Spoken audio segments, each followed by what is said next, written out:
সবার আগে হয়েছে ৭১-এর বড় খুন।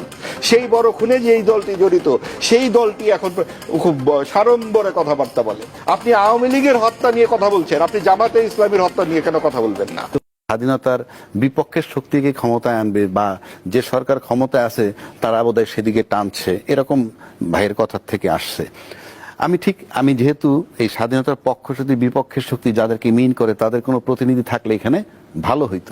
এই বিষয়ে আমি আগেই অনেক কথা বলেছি যে এই স্বাধীনতার পক্ষ বা বিপক্ষ শক্তি যাদেরকে বলি, এটা বললে কি হবে জানেন, যে আমি ওই ট্যাগ আমাকে লাগিয়ে দেবে। বাট ইনফ্যাক্ট আপনি দেখেন যে এরশাদ বিরোধী আন্দোলন যখন হয়, এরশাদ বিরোধী আন্দোলন যখন হয়েছিল তখন এরশাদ বিরোধী যে তিন দলীয় জোট যারা ছিল, কারা ছিল? তিন দলীয় জোট মানে তিনটা দল কারা ছিল? আওয়ামী লীগ, বিএনপি এবং জামাত। এরশাদ যে ক্ষমতায় সে কি স্বাধীনতা বিরোধী শক্তি? এই কথা তো আজ পর্যন্ত আসেনি। তাহলে তাকে আপনি উৎখাত করবেন আন্দোলনের, ফাইন, সাথে স্বাধীনতা বিরোধী শক্তি কেন নিয়েছিলেন? Simple question. তখন কি সে রাজাকার বা তখন কি তার কাছে স্বাধীনতা বিরোধী গন্ধ আপনি পাননি? আবার এদেরকে নিয়ে কিন্তু ক্যাবিনেটও গঠন করা হয়েছে, সেখানে তাদেরকে মন্ত্রীও বানানো হয়েছে। তখন কি তার গায়ের থেকে স্বাধীনতা বিরোধী গন্ধ আসেনি? আবার আপনি যদি আসেন, তাদেরকে অকপটে বিচার করছেন কিন্তু এখন ৫ জনের শাস্তি দেন, 10 জনের শাস্তি দেন। আপনি তো ইনকমপ্লিট রাখতে কেউ বলেনি, তখন কেন ৫,০০০ আসামি হলো না? আপনি তো বিচার ৩ বার করতে পারবেন না একটা অপরাধের।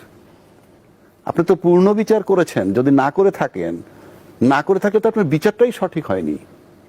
ইভেন আমি বঙ্গবন্ধু হত্যার বিচারেও আমার দ্বিমত আছে। সেটা কোনটা? যারা বঙ্গবন্ধুকে কিল করছে তাদের বিচার আপনি করেছেন, তারপরে স্টেটমেন্ট দিয়েছেন তখনকার আইনমন্ত্রী যে ষড়যন্ত্রকারী যারা ছিল তাদের ব্যাপারে কমিশন হচ্ছে। আরে ভাই, কিলার পাওয়া গেলে তো ষড়যন্ত্রকারী পাওয়া যায়। আপনি কিলার পাইলে সে কিলারই তো বলবে যে আমাকে কে পাঠাইছিল, হত্যা করার জন্য কে পাঠাইছিল, XYZ এর নাম তো আসবে। তারা জীবিত থাকুক কিংবা দেশের বাইরে থাকুক, নামগুলো তো আসবে। তো তাহলে আপনি ওই বিচারটা তো কমপ্লিট করতে পারেননি। কিলার তো অনেক সময় অপরাধী থাকে না, কিলার কিল করছে, কিন্তু ষড়যন্ত্রকারী কনস্পিরেটর। আজকে যেমন এই যে বিচারটা হইলো 2024-এর গণহত্যার যে বিচারটা হইলো, সেই বিচারটা কি হয়েছে? হুকুমদাতার বিচার হয়েছে। তার মানে হুকুমদাতা একটা ফ্যাক্টর। হুকুমদাতারকে যদি আপনি ধরতে না পারেন, তাহলে তো আবার হুকুম আসতে পারে, ইউ গো অ্যান্ড কিল। ওই কিলার মরে গেছে, কিলার বানাইতে কতক্ষণ লাগে? সুতরাং আমরা যে বলছি স্বাধীনতা বিরোধী শক্তি, আমি তো দ্বিমত করছি না, কিন্তু তাদের বিচারও করলেন, তাদের কিন্তু আন্দোলন করলেন, আবার তাদেরকে মন্ত্রীও বানাইলেন, আবার যারে নামাইছেন 3 দল জোট হইয়া এরশাদের জাতীয় পার্টি, এই পতিত সরকার আবার বিরোধী দল তাদেরকে দিয়ে বানাইছিল, বিরোধী দল থেকে মন্ত্রী বানাইছিল। আমি সভ্য জগতে কোথাও শুনি নাই যে বিরোধী দল থেকে মন্ত্রী থাকে। আবার সেই দলের প্রধান এরশাদ সাহেব ছিলেন প্রধানমন্ত্রীর বিশেষ দূত। তো এই রাজনীতি যখন বাংলাদেশে চলমান, সুতরাং এটাকে আমি স্বচ্ছ রাজনীতির কোনো সুযোগ আমি দেখছি না।